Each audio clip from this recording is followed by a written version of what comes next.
All right, guys, we have made it to episode number 5. Today is Monday, March 3rd. Welcome, everybody, to the daily installment of the BLP, where we take a little time, talk about business, talk about real life, how it's affecting business, some of the exciting things we've got going on. So let's get right into what we got today. Monday morning, it's pretty quiet Monday. Not too much happened over the weekend. Current events, I think some crazy stuff happened. I'm not going to talk about it all, but we'll pick and choose as we go here. But since we last got together Friday morning, some cool stuff has been happening. Another lead came in for us on the IT side of things, so I'll be going out here in a couple hours to meet with that business. That's going to be awesome. Always happy. That was a Google form fill. So Manish, Manoj, Piyush, all your team back there doing the SEO work, making sure what's happening on Google and stuff is working. That's where that's coming from, I think. I'll find out for sure. Maybe we've called these guys in the past few months. I don't know. We'll find out. Maybe they're on our marketing list and they get our stuff and they're on a journey or something. We'll see. But that's exciting. I think it's right around 20 user network with a server. And so, plus they're local. You don't have to drive very far to get to them. That's always cool. Bob's not. That's exciting, Brad. Yeah, Yeah, that's that's cool. very exciting. Yep. So I know you'll be kind of waiting at the edge of your seat to get feedback to find out if that was something that you and your guys made happen. So, but I'll let you know. I'll let Always you know for waiting for sure the feedback. when I get back. But hey, it's cool. It's cool. I love it when we grow locally. I'll always say that because it's nice to have clients in your backyard. Apparently they said they've got an IT company. They're just not happy with them.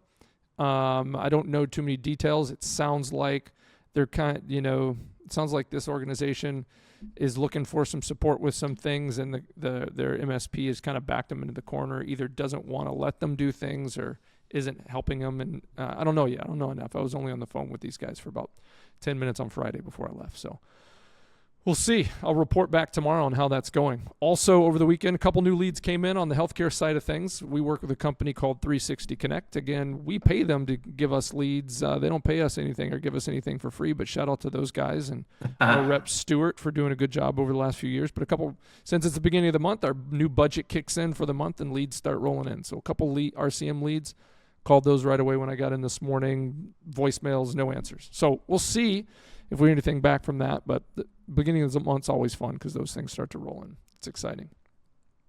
What else? Oh, that's right, Manish. You wanted to make sure we covered some cloud migration stuff. We've been running some marketing campaigns and information's going out there to clients and leads and non-clients alike about answering questions and helping people learn about is cloud migration right for them? Are they doing everything on premise or just, do they have data on hard drives and thumb drives and stuff in their office? And are they working off of software just on their computer and just on their servers? Why not put things in the cloud? So you sent me a little fun fact things about things, common, little known facts or maybe highly known facts about cloud migration things over the years. So right now it says over 60% of corporate data is now stored in the cloud. I don't know what it was a decade ago. Maybe somebody could look that up while I'm talking, but it's a huge leap from where it was 10 years ago. Trying to think about, 10, 12 years ago is when that whole cloud thing started getting to be the shiny object for businesses. And, Right. probably about 15 or so years ago, maybe a little bit more, a little bit less, is when Google started, I don't know the exact date, you could probably find that too, when Google started betaing its Google Docs stuff. I remember, Right. Google Workplace. yeah, I was a district executive with the Boy Scouts of America, and me and my boss, he's like, I just learned about this cool new Google Docs thing. It's totally free. Just need a Gmail account, and you've got like word processing and Excel and similar stuffs in the cloud, and we can share it and we can work on it at the same time. And it's crazy that was way over a decade ago that started happening. And it's become the norm now. It's pretty cool. It's become the normal. Then Microsoft came Yeah. in the game and they completely changed everything. So they have a better cloud solution if I compare to the Google. So Microsoft has a better secured cloud. Yeah, I mean, back when it started, Google was the pioneer when it comes to doing that kind of stuff in the cloud. I think the I first time I agree. ever heard about cloud storage was from Dropbox. That was the first company that I ever heard about doing like where you could just put your files out there and share them with people. And Hmm. then and then Google started doing it, Microsoft's doing it, and it I know Dropbox. yeah, You right? And they can were you can click the picture in your phone and you can drop it like in a Dropbox to on a cloud storage. yeah, So unnecessary, you don't want to use your phone data. And so we have known Dropbox on the purpose of the saving pictures stuff. and photos. Yeah, Well, stuffs. I remember back in the day when people used to ask me about the cloud and they're like, "What is this? Is this safe?" I'm like, "Do you use Facebook? Yeah. Do you bank? On the internet? Do you like check your account and all that kind yeah, yeah. You're already doing cloud computing. You just don't look at it that way. All that Right. stuff is just your stuff on somebody else's computer. My my buddy Dan, he had this shirt he used to always wear when he worked for us. The cloud is just somebody else's computer. That's really what it is. It's just somebody else's Exactly, exactly. huge huge buildings full of computers. So, anyway, here's another fun one. Netflix was one of the first major companies to migrate fully to the cloud that wasn't in the cloud after a database corruption incident in 2008.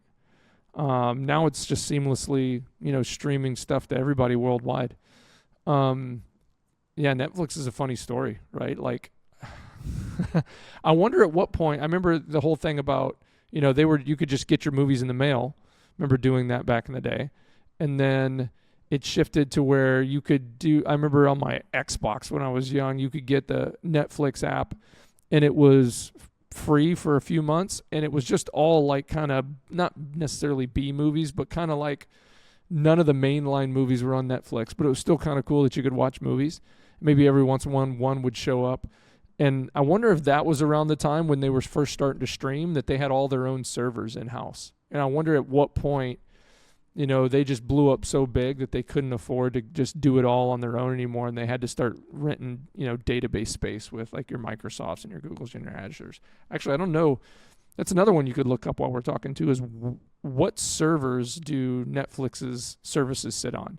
Is it on Microsoft servers? Is it on Amazon? Is it on Google? I wonder where their stuff is sitting. I Be hope, a fun fact. I hope they have their own server. So because Netflix has their own server room and databases, so they don't use the shared server from the Microsoft and Google. It So says they I'm use not sure. What's that? Yeah, It says they use There you go. AWS right AWS. now. Yep, I see it right now. Netflix AWS. stores its data Oh, on AWS and they on-premise are Yeah. using storage. the shared.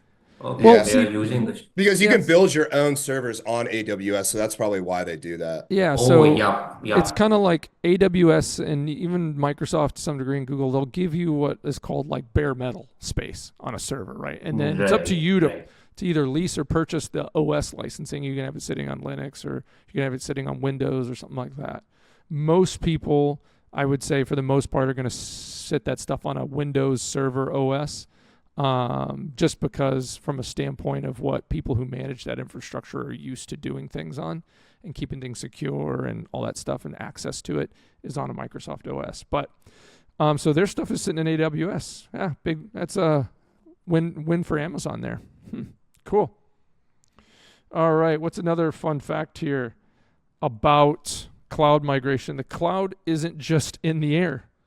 So yeah, obviously data centers are massive, with some clouders providing operating facilities the size of multiple football fields. I wonder if you could look up, like uh, global square footage of data centers. I wonder if Google AI can pick that up. Wow. According to recent data, the global data center square footage is estimated to be around 58.15 million square feet by 2028. It's probably Oh, taking into account what currently exists as well as what is currently under production and like being built. That is crazy. interesting, interesting. The average data center size around 100,000 square meters, approximately 1 million square feet. The largest data center is China Telecom's Inner Mongolia Information Park, exceeding 10.7 million square feet. That is bonkers. Yep. That is nuts. Kind of scary when you think about it. It'd be cool to see some like comparisons as to like other industry square footage for like, manufacturing or something like that global, and how it compares to data centers, and how if you looked at like a graph of like how long it took, the industrial age to go from so much square footage in manufacturing complexes and where it is to like data centers going, starting 10 years ago and what it's already at right now. You know what I mean? Yep, exactly. Nuts. Okay, a couple quick more. Some companies take a lift and shift approach. This sounds kind of odd. Moving everything as is, while others re-architect applications to be cloud native for better performance. That makes sense. Cloud migrations can reduce carbon footprints, as cloud providers often use energy efficient infrastructure compared to traditional data centers. Yeah, I suppose. I mean, it's hard to say. I mean, yeah, I guess if your company is using 10 physical servers running 20 virtual servers, and all your servers are 5 to 10 years old, they're probably using a lot much more energy than if you shifted to a cloud data center under one of the major providers, and it would probably take a smaller footprint to house that same infrastructure. So I guess so. I guess that makes sense. I tend to think that you're really just shifting your footprint from your front door, back door to somebody else's door, but either way, that the energy it takes to run all that has to go somewhere. Downtime is a major concern. This is a big one. A lot of people ask me over the years about downtime and security. Like, what happens if, Microsoft servers turn off? Well, when you sign to move your things to a cloud infrastructure with whatever service you're going with, there's an SLA that they provide. Most of them are like 5 nines, right? And so that means 99.999% uptime guarantee. And I know just the one I've seen the most is Microsoft. So they say, if your downtime annually ever crosses the guaranteed threshold of its 9s guarantee, then it'll pay you back over and above, based on what you pay them, what you were down. And that doesn't happen very often, if any, but right. at least for non-enterprise level kind of stuff, because it's just so rare. Even if you lose access to your email, what they're going to do is they'll calculate it like, okay, next week your email is going to be down for 5 minutes. We're just warning you. And a lot of times their downtimes SLAs deal with non-planned outage. If it's a planned outage and they tell you about it a specific time in advance, then you can plan for it, right? And it's not something that's outside of their SLA. But there's a lot more money with those companies to put zeros behind budgets to make sure things don't go down. And if this goes down, it fails over to the next one, kind of a thing. And then that applies from what I've learned with security too, right? Nobody's perfectly secure.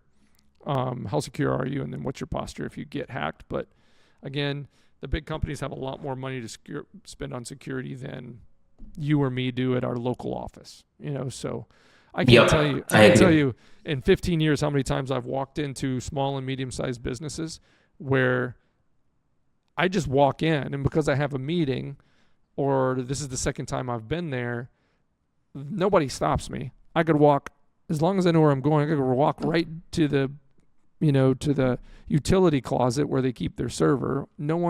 Everybody's paying attention to their own work.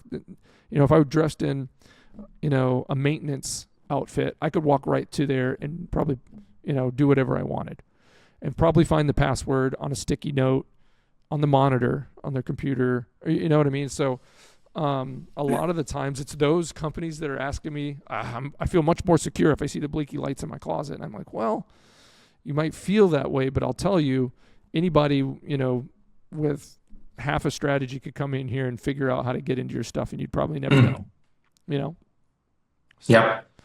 Anyway, those are some fun things. So just real quick, kind of, this is stuff that we help with. So PanaTech, as a MSP, we help our clients, and whether it be on us, as a part of their services or folks that come in with project needs to move their on-premise infrastructure to a cloud environment. We help with those kind of things. So it's not super difficult for us to kind of learn about what your needs are. So what I would just wanted to do real quick, Manish asked me if I'd do a quick reading, and let's do a little ad for PanaTech. We've never done this before. I see this on shows all the time. Yeah. So this feels really awkward to me, but I guess this is how it goes. So, PanaTech, we help with cloud migration. So if your business is stuck with outdated IT systems, struggling with high cost and limited scalability, it's time to move to the cloud, and PanaTech makes it seamless. At PanaTech, we take the stress out of cloud migration, handling everything from strategy to execution with zero downtime and maximum security. Whether you need a fast lift and shift, hey, I just talked about that, or a hybrid cloud setup or a fully optimized cloud native transformation, we've got you covered.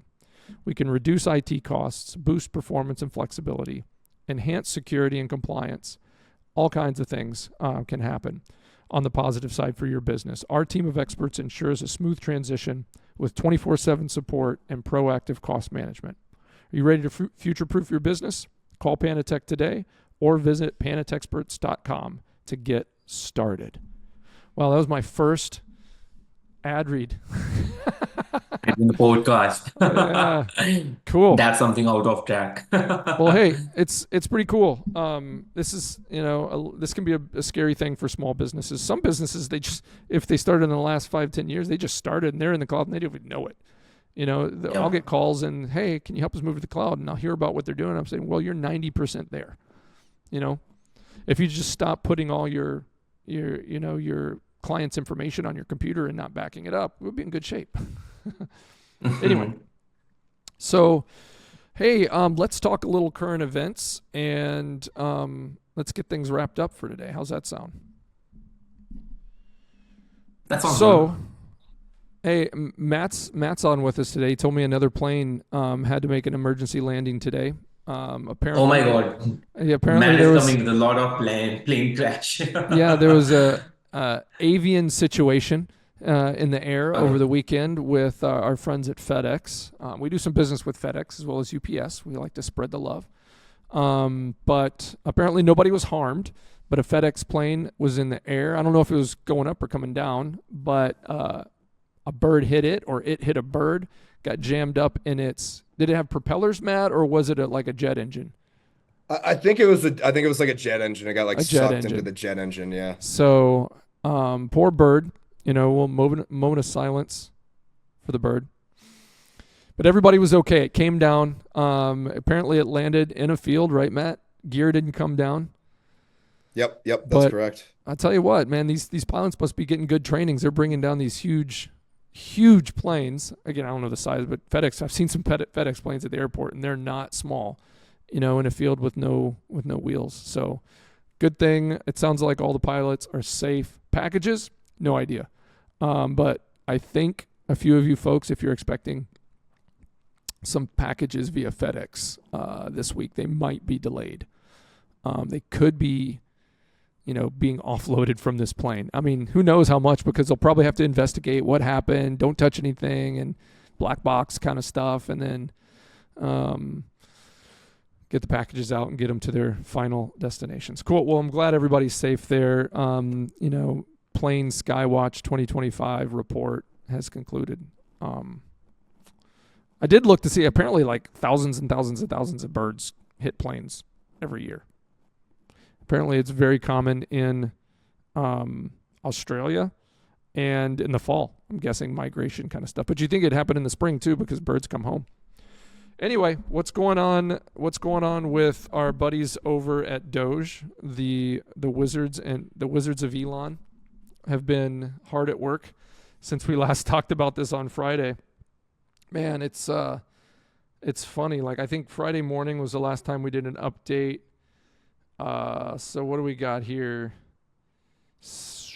I think we covered the 60 million for indigenous peoples and Afro-Colombian empowerment. It's interesting.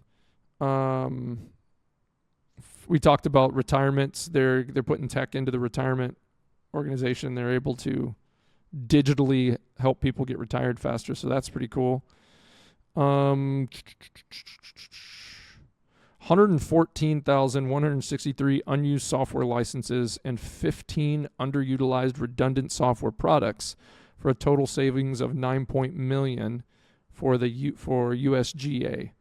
So that happened Friday evening. We got that report. Wow. So much money. I wonder the person like in charge of getting all these licenses, and like like I kind of feel bad for some of these folks, but to some degree you got to be complicit if you know like all this is there. They just don't care. We're just going to pay for all these licenses. It's not our money anyway. I heard a really cool quote over the weekend about this. Matt, Manoj, Manish, have you guys ever heard of Milton Friedman? You heard of this guy? No, never. Oh, he's long since passed.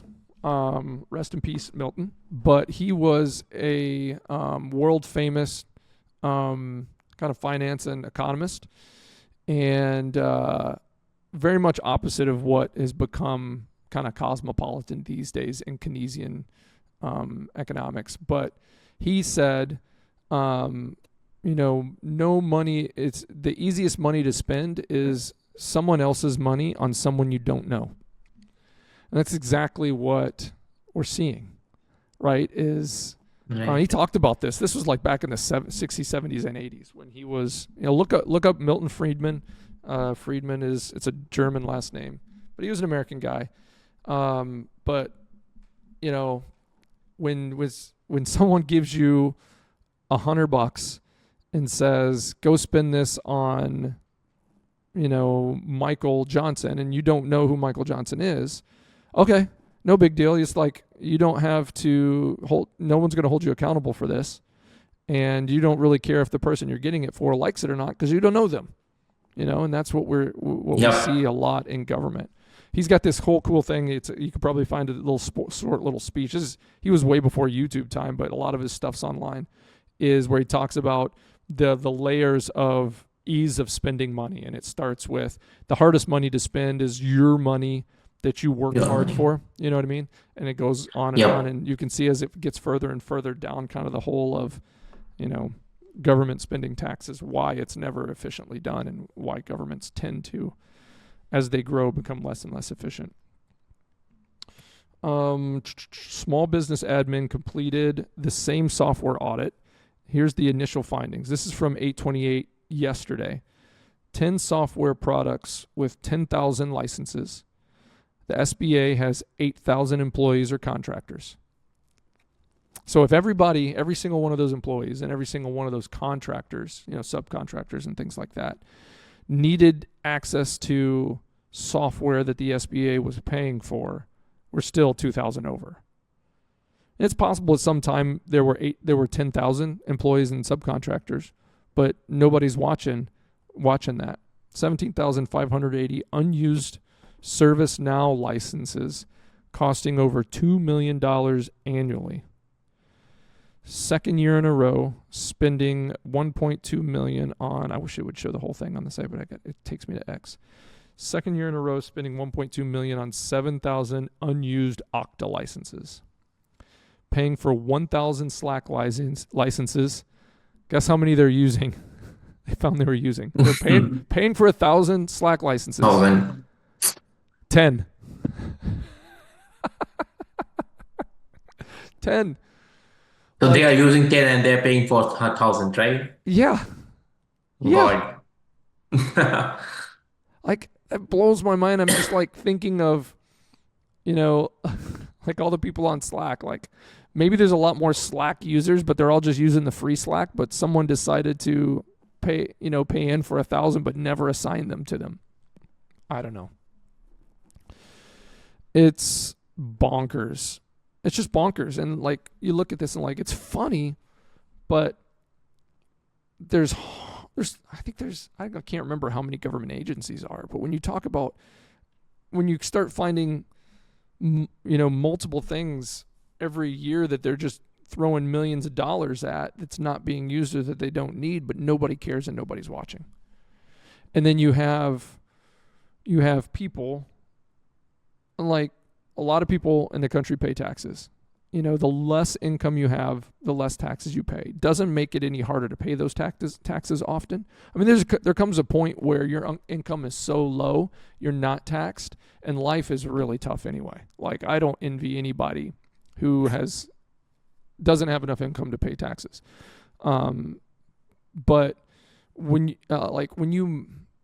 it's funny. I remember when I was in college, I was going to school for sociology and nonprofit business administration. I thought I was going to save the world, like running a Boys and Girls Club or something, right? But I was learning how to do it.